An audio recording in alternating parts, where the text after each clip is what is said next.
What if I told you there was a better way to do school in the month of December? Would you want to know what it was? Hi, I'm Nancy Marie Peterson, and I've been homeschooling for 20 years. So that's 20 Christmases I have celebrated doing school. And I want to be honest with you. There are so many times I want to rush through just so I can get to the break because I need the break as much as my kids do. And what I had to do is stop and pause. And instead of feeling all that pressure to get school done, I wanted to bring more peace, more of God's presence into our schooling to finish off the year and to finish it off strong.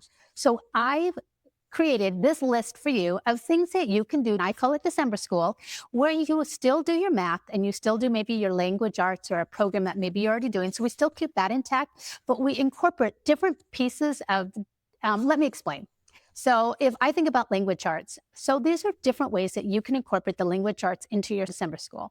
So you could have them write the nativity story in 10 sentences or less, or you could have them tell the nativity story from a different point of view, the donkey's point of view, or have them pick somebody in the story and they can write it from their point of view. You could have them write a Christmas letter. So if you're doing a Christmas letter, have them write part of it out. So have them write a few sentences. I've also had my kids create Christmas cards for grandparents or for each other.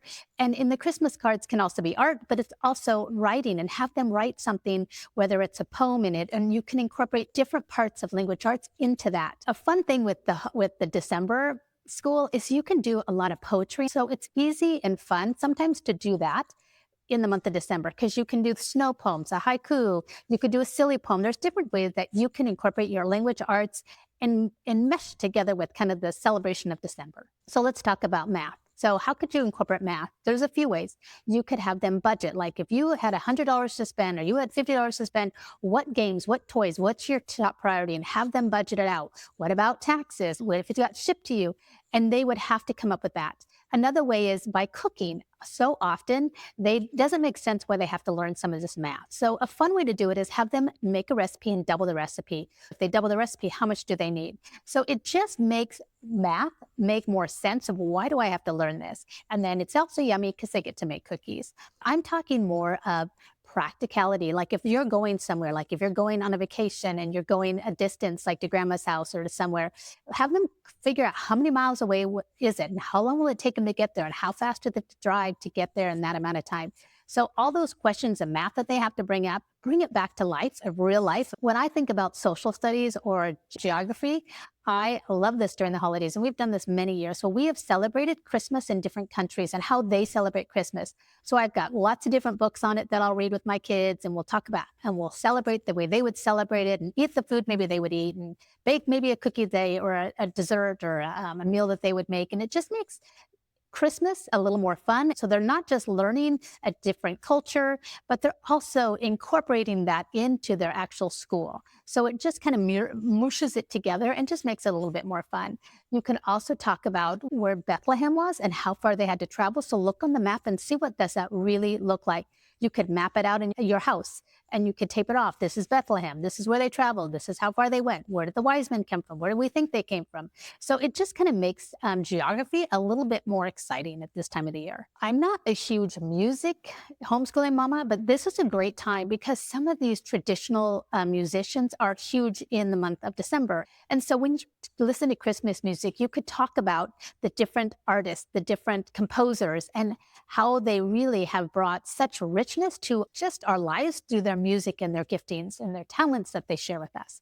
So music is another one. Another one I love to do is reading aloud. So when Christmas time comes and December school rolls around, we love to do read alouds. And so I love the book Jotham's Journey. It's an exciting one. You kind of have to do when they're a little bit, not itty bitties, but a little bit older. Or a lot of times I've just done one picture book and we've worked through our month by reading different books about Christmas, from cultures to just different ways that people celebrate Christmas or stories about Christmas. There are so many ways. I don't want to limit you, but I want to get you thinking and your juices flowing of how can I incorporate learning into my school this December, but also make it fun, also make it engaging and make it not boring and dull. If you haven't done the 25 days of Christmas, I have a video on that and check that out because it's a fun way that I incorporate December school and the 25 days of Christmas just kind of match and they just kind of really go together. And that's just celebrating the Christmas 25 different ways. Hi, I wanted to jump in here real quick and share a resource that I've created for you. It's called the Intentional Year. It is packed full of resources. It comes with a workbook, and it will walk you through the new year. It'll help you design goals. It'll help you design your passions, your purpose, and line you up with what's working and what's not working. And it will have a huge impact in the next year if you commit to walking this out. It's in the description, so grab it now while it's still free. When December comes, and it's hard here right now for us, I would love to challenge you to rethink the way you're doing school. Keep your basics, but try to bring in some other elements that bring a little bit more fun, whether it's building a stable or whether it's exploring with snow and ice and you make ice cream, and find creative, fun ways to learn this December, but also celebrate Christmas. So hopefully I've encouraged you. Hopefully you've gotten some tips and ideas and got your juices flowing that you can do this and you can do it fun, and that you can turn this month around. Instead of just feeling that pressure, you will bring in a little bit more peace, a little bit more of God's presence, and just a bit more of exciting, that they don't wake up and it's school again, but they really get excited about some of the things you're going to present to them and some of the ways that we can celebrate.